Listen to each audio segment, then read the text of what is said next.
अब आइए आगे बढ़ें, बात रूस और यूक्रेन की करते हैं। जब भी ताकतवर देशों का जिक्र होता है तो रूस का नाम टॉप 3 में आता ही है। लेकिन रूस की राजधानी मॉस्को में यूक्रेन के ड्रोन अटैक से सवाल उठने लगे।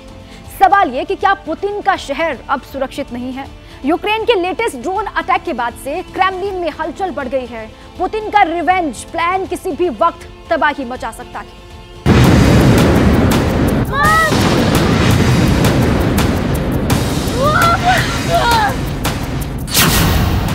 रूस के दिल पर यूक्रेन का अटैक।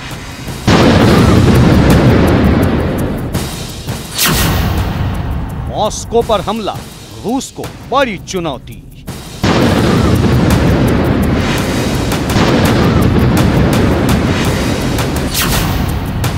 यूक्रेन के टारगेट पर मॉस्को। क्या अब रूस की राजधानी भी सुरक्षित नहीं है? क्या रूस को खुलकर ललकार रहा है यूक्रेन? रविवार सुबह जब यूक्रेन ने मॉस्को पर ड्रोन से हमला किया तो वहां मौजूद लोगों की चीख निकल गई।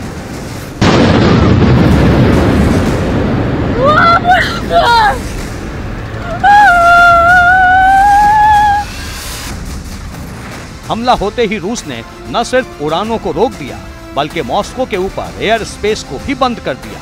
दहशत इतनी फैल गई कि 1 घंटे तक मॉस्को के आसमान में कोई विमान उड़ नहीं पाए।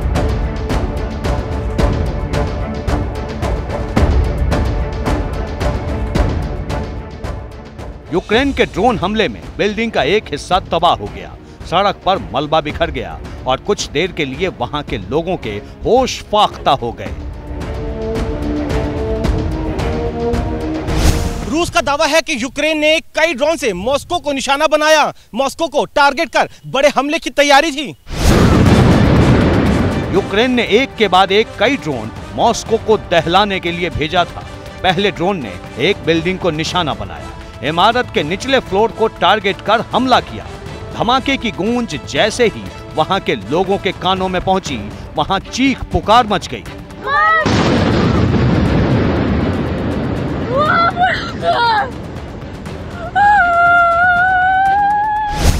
पहले हमले के बाद 3 ड्रोन और हमले की तैयारी में थे। मॉस्को के आसमान से वो अपना टारगेट सेट कर रहे थे।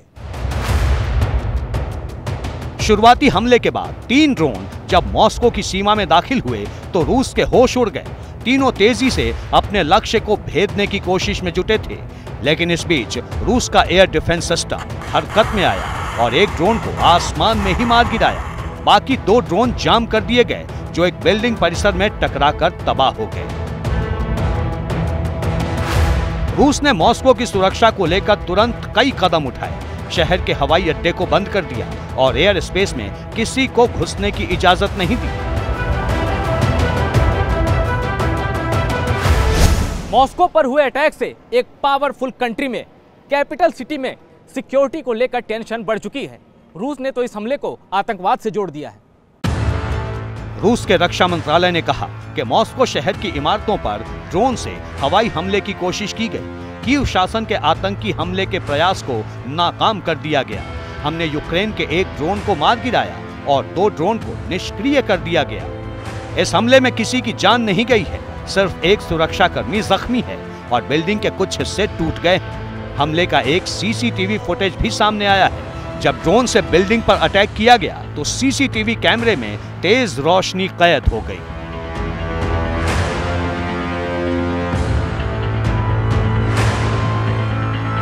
मॉस्को के मेयर सर्गेई सोबियानिन ने बताया कि हमले के बाद 2 कार्यालय टावरों के अगले हिस्से में थोड़ा नुकसान हुआ है। संयोग ठीक था कि बाकी 3 ड्रोन से शहर पर हमला नहीं हुआ। रूसी टेस समाचार एजेंसी ने इसे ड्रोन हमलों की नई श्रृंखला बताया है, जिसकी जद में यूक्रेन की सीमा के पास के क्रेमलिन और रूसी शहर भी शामिल हैं। फरवरी 2022 में जब रूस ने यूक्रेन पर हमला किया, तभी से रूस के कब्जे वाले कुछ हिस्सों को लेने के लिए यूक्रेनी जवाबी कार्रवाई में लगे हैं। इसे लेकर रूस ने अमेरिका और नाटो पर गंभीर आरोप लगाए हैं। रूस के विदेश मंत्रालय ने यूक्रेन के हमले पर बयान जारी किया है। ऐसे हमले अमेरिका और नाटो की मदद के बिना कीव शासन नहीं कर सकता। इसी महीने की शुरुआत में रूस ने 5 यूक्रेनी ड्रोन को मारने का दावा किया था, क्योंकि यूक्रेन के इन ड्रोन ने मॉस्को के वानुकोवो इंटरनेशनल एयरपोर्ट का काम बाधित किया था। उधर यूक्रेन के अधिकारियों ने रूस पर हमला करने के आरोप लगाए हैं। यूक्रेन का कहना है कि उत्तर पूर्वी शहर सुमी पर रूस ने मिसाइल से हमला किया। रूसी हमले में एक नागरिक की मौत हो गई और 5 लोग जख्मी हो गए। 29 जुलाई को यूक्रेन के एक शिक्षण संस्थान पर रूस ने मिसाइल से हमला किया, जिससे पूरी बिल्डिंग मटियामेट हो गई। अब सवाल है कि रूस के सामने हर क्षेत्र में कमजोर यूक्रेन डायरेक्ट फाइट क्यों कर रहा है? ड्रोन अटैक करके यूक्रेन पुतिन को क्यों उकसा रहा है? रूस और यूक्रेन के बीच सैन्य शक्ति का जब आकलन करेंगे तो यूक्रेन रूस के सामने कहीं नहीं ठहरता। रूस के पास करीब 30 लाख सैनिक हैं, जबकि यूक्रेन के पास 11,55,000। रूस के पास एक्टिव सैनिक 9 लाख हैं, जबकि यूक्रेन के पास सिर्फ 2 लाख। रूस के पास 20 लाख की रिजर्व सेना है, जबकि यूक्रेन के पास 9 लाख की। रूस की वायुसेना में 1,511 लड़ाकू विमान हैं, जबकि यूक्रेन के पास सिर्फ 98 फाइटर प्लेन हैं। रूस के पास 544 लड़ाकू हेलीकॉप्टर हैं, तो यूक्रेन के पास सिर्फ 34। रूसी सेना के पास 12,240 टैंक हैं, जबकि यूक्रेनी सेना में 2,596 टैंक हैं। रूसी सेना ताकत के मुकाबले में यूक्रेन से कहीं ज्यादा मजबूत है। जंगी जहाज और परमाणु बम के मामले में यूक्रेन रूस के सामने कहीं नहीं ठहरता है। रूस की अर्थव्यवस्था भी यूक्रेन से 10 गुना ज्यादा बड़ी है।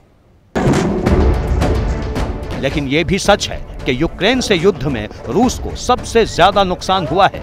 एक छोटे से देश ने दुनिया के सुपर पावर देश की नाक में दम कर दिया है। लगातार वो रूस के हमले का जवाब दे रहा है। 24 फरवरी 2022 से लेकर अब तक युद्ध में डटा हुआ है।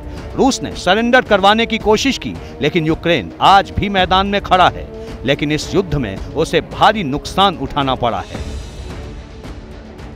रूस और यूक्रेन के बीच 17 महीने से महासंग्राम छिड़ा है। इस लड़ाई में दोनों देशों को बहुत भारी नुकसान हुआ है। नई स्टडी में नुकसान को लेकर जो आंकड़े आए हैं वो बहुत चौंकाने वाले हैं। रूस का दावा है कि इस युद्ध में उसके करीब 6,000 सैनिक मारे गए हैं, जबकि 522 दिनों की जंग में 50,000 से ज्यादा सैनिकों के मरने की खबर है। एक स्टडी के मुताबिक साल 2022 में 25,000 रूसी सैनिक मारे गए और मई 2023 तक 20,000 जवानों ने लड़ाई में जान गंवाई। ब्रिटेन के रक्षा मंत्रालय ने 40 से 60,000 रूसी सैनिकों के मारे जाने का दावा किया है, जबकि यूएस डिफेंस इंटेलिजेंस एजेंसी ने करीब 35 से 43,000 सैनिकों के मरने की बात कही है। रूस के हमले में बड़ी संख्या में यूक्रेनी जवान भी मारे गए हैं। रूस का दावा है कि इस जंग में यूक्रेन के करीब 1.5 लाख सैनिक मारे गए हैं। एक रिसर्चर ने दावा किया कि अब तक यूक्रेन के 1 लाख सैनिक युद्ध में मारे गए हैं। यूएन का मानवाधिकार डिपार्टमेंट ऐसे हताहतों को लेकर आधिकारिक आंकड़े जुटाता है।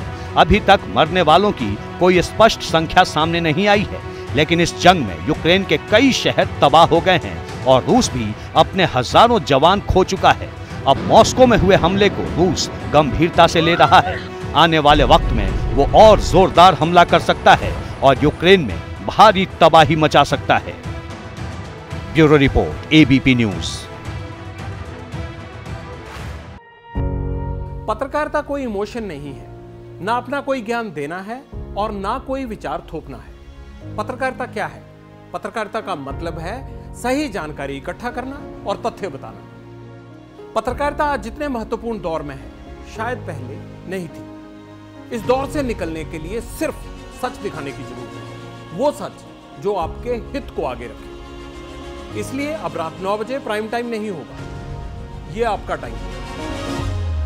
जगविंदर पटियाल के साथ देखिए पब्लिक इंटरेस्ट 17 जुलाई से सोमवार से शुक्रवार रात 9 बजे सिर्फ एबीपी न्यूज पर।